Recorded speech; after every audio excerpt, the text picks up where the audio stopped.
নেতৃবৃন্দ, আসসালামু আলাইকুম ওয়া রাহমাতুল্লাহ। আলহামদুলিল্লাহি রাব্বিল আলামিন, ওয়াসসালাতু ওয়াসসালামু আলা রাসূলিল কারীম ওয়া আলা আলিহি ওয়া সাহবিহি ওয়া আহলি বাইতি আজমাইন। বাংলাদেশ জামাত ইসলামী শহীদানের মার্কাজ ঐতিহ্যবাহী সাতক্ষীরা জেলা শাখা আয়োজিত আজকের এই কর্মী সম্মেলনের সম্মানিত সভাপতি,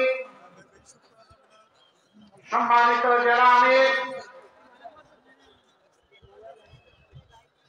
উপস্থিত বিশেষ অতিথিবৃন্দ, বাংলাদেশ জামাত ইসলামীর নির্বাহী পরিষদের অন্যতম সদস্য, সাতক্ষীরা মাটি ও মানুষের প্রিয়জন জনাব অধ্যক্ষ ইজ্জতুল্লাহ, অন্যতম সদস্য নির্বাহী পরিষদের জনাব মোবারক হোসাইন,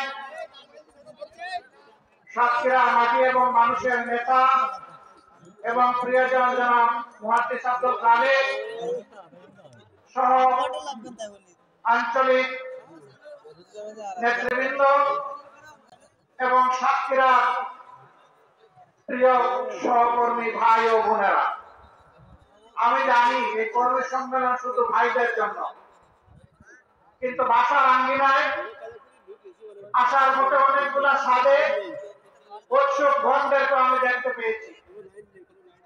আজকে তাদেরকে আমরা মাহরুম করেছি বলে দুঃখিত।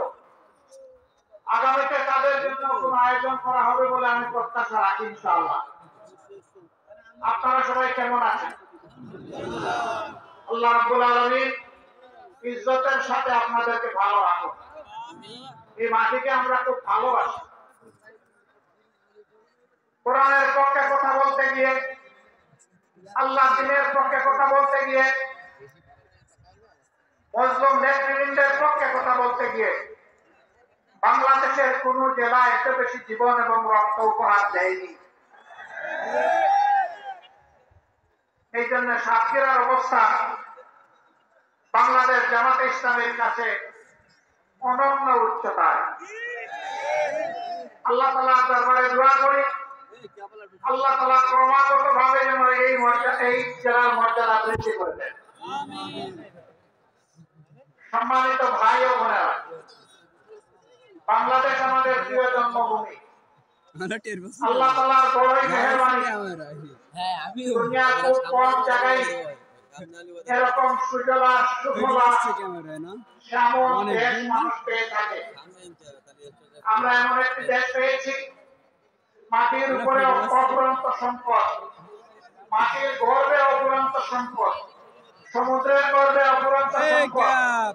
আমাদের এই সম্পদগুলো জনগণের উপকারে আসছে না।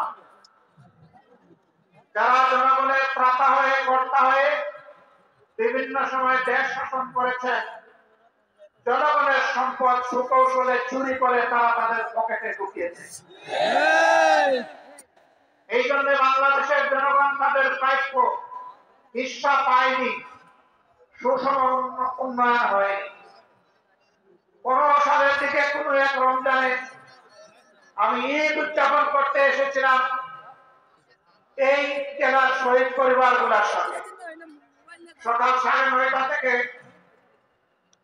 অথবা সকাল 10টা থেকে রাত 9:30 পর্যন্ত আমি এই জেলার ভাঙ্গাচোরা খানা খন্দকে ভর্তি রাস্তাগুলা দিয়ে গাড়ি ফেলে আমি এবং আমার সঙ্গী 2টা মোটরসাইকেলে চড়ে সারা জেলা ঘোরার চেষ্টা করেছি।